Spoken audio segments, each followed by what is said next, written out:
All right, Exodus chapter 20, verse 12. We're going to finish up, take just a few moments to finish up the fifth commandment now. And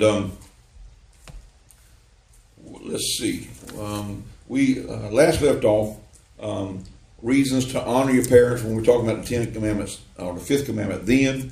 And we talked about the promise to live longer and prosper, and the warning of capital punishment if you dishonored your parents. It was a serious matter in Israel. And there was a warning that went along with that. If you dishonored them, it could even invoke the death penalty.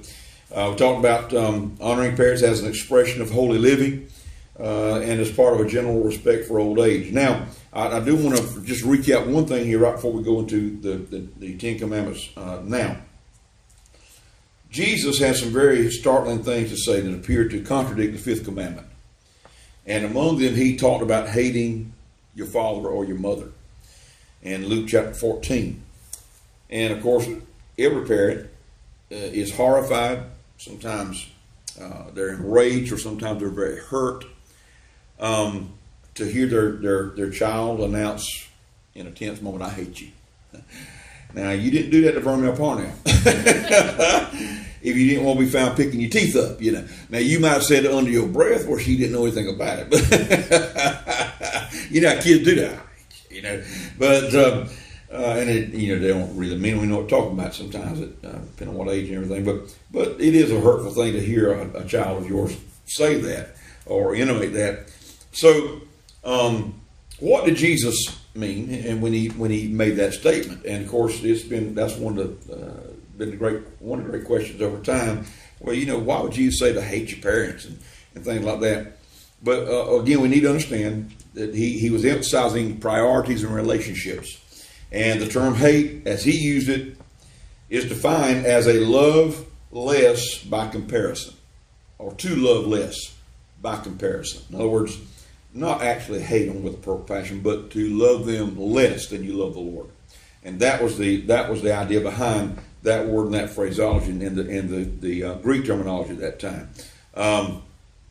In a parallel text over in Matthew chapter 10, Christ is to be, of course, our first love, and other relationships should not interfere with this. So it's an issue of devotion, not emotion.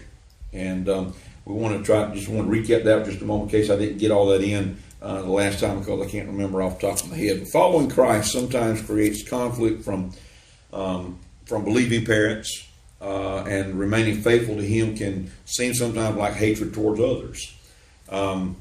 I know this has been a conflict for many, many, many pastors for many, many, many decades or even centuries. They felt like they were sliding their family because of their devotion to God and the ministry. And I'll be the first to say it's a hard balancing act. It's sometimes for your family not to feel like they're being neglected when you're dedicated to the ministry and things like this. And so many ministers have, in fact, I would dare say most of them really have never found a perfect balance. Some done better with it than others have, you know. And it all depends on the family themselves, their own personalities, family dynamics, all that thing. Those things come into play. But in Jesus' case, when he mentioned hating your parents, it's a matter of devotion and not a matter of emotion. So remember, you know, Jesus honored his earthly parents, and he left us a perfect example to follow. But he also told them and this is when he was 12 years old. He said, "Don't you know I have to be about my Father's business?" So, you know, when he worried them, you know, he wasn't in a caravan. They went back and looked for him, conducted a search. He's a missing person, and they found him in the temple. And they wanted to scold him for being. I mean, most worried parents would want to scold him. But he said, "Don't you know I have to be about my Father?" At 12 years old, he already knew something was up, and so he said, "I have to be about my Father's business." In other words, this thing's bigger than y'all, you know. But he still respected them and loved them, and so just wanted to kind of bring that circle to a close. Now let's go to the fifth commandment. Now, again, Exodus, chapter 20, verse 12.